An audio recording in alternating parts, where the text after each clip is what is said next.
Greetings, everyone. Tim Anderson here, aka Renfell, and welcome to my latest episode of the Is It Worth It series that I apparently have started doing recently because I've done a few of these now.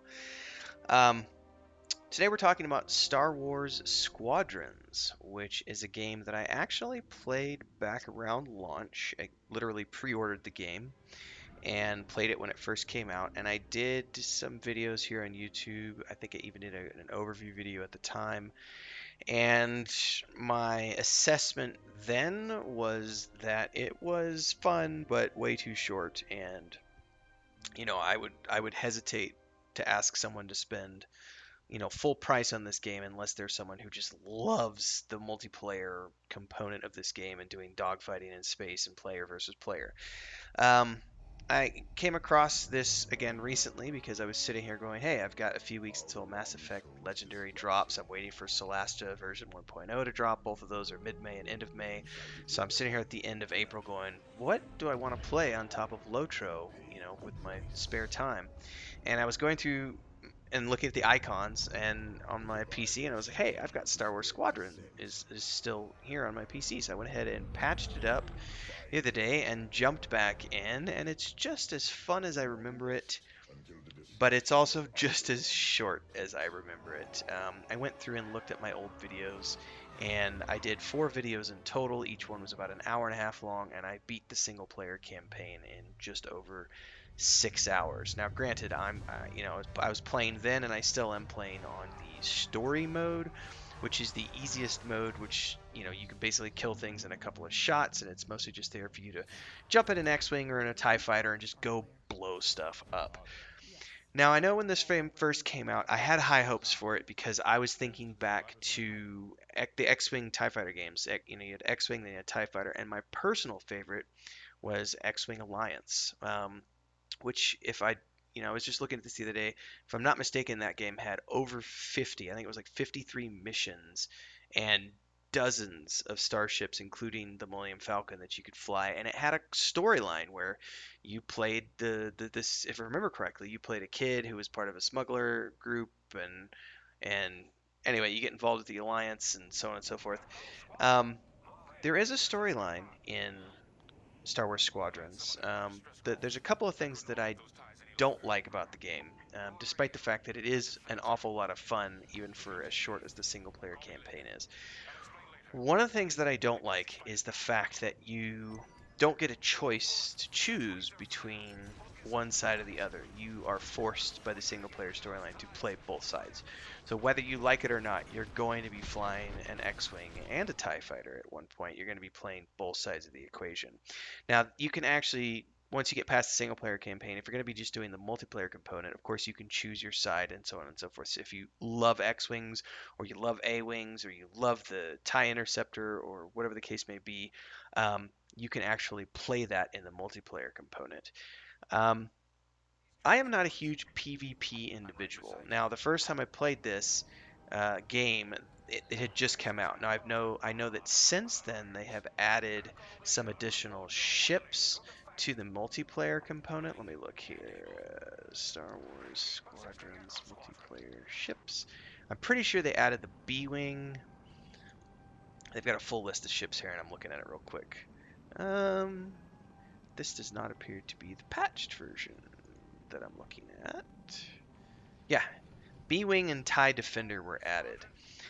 So I am very curious because I loved the B-Wing and X-Wing Alliance. So one of the things I wanted to do when I did my playthrough again was jump into the B-Wing and actually go play that in the multiplayer component. So at some point, I'm going to be getting into that, but right now I'm still just going through the single player campaign. I've done 2 sessions so far, each one about an hour and a half long, so I'm roughly halfway through the single player campaign.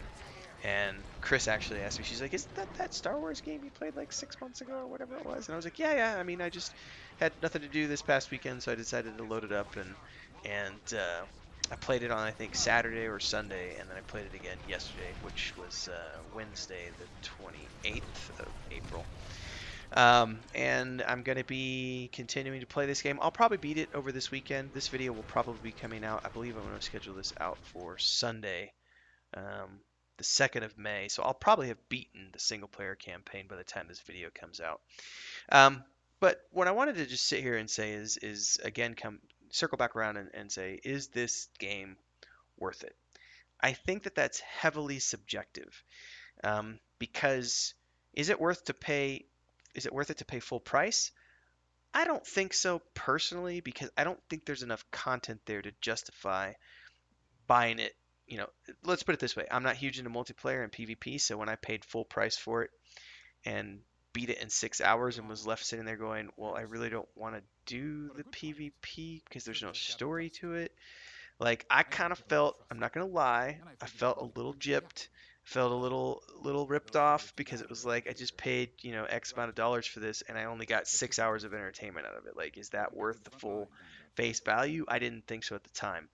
I still hesitate to say that it's worth paying full price for it if you're only going to play the single player campaign. Now, if you're going to indulge in the entirety of the game and play the multiplayer and everything else, where there are dozens of hours of entertainment to be had, then sure, it's probably worth paying full price for. But otherwise, I think it's something that you could wait and pick up on a discount, or if you've got, EA access or whatever they call it now, some other way to get the game for a low monthly cost, as part of a different sub or something. I think those are all viable options. At the end of the day, I still think this is an incredibly fun game, and the single player storyline is entertaining.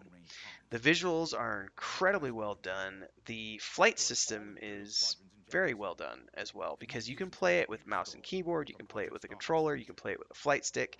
No matter how you choose to play it, you are going to have an enjoyable experience, and you're going to be able to play it, um, well. I mean, it's not like you are gimped by using a mouse and keyboard as opposed to using a flight stick. Obviously, those with a flight stick are probably always going to get a better experience out of a flight sim, because that's what they're designed for. But I like the fact that you can actually jump in. I'm literally playing it with the Xbox controller, the yeah, Xbox whatever controller that is that I bought years ago, um, and just plugged it into my PC, and that's what I play it with. And it's an enjoyable experience. But it's short, and yeah, that's the one downside I personally think. Anyway, apart from that, it's visually great. If you love to just jump into an X-Wing or a TIE fighter and blow stuff up, it's a hell of a lot of fun, and it makes you feel like you're in that Star Wars universe.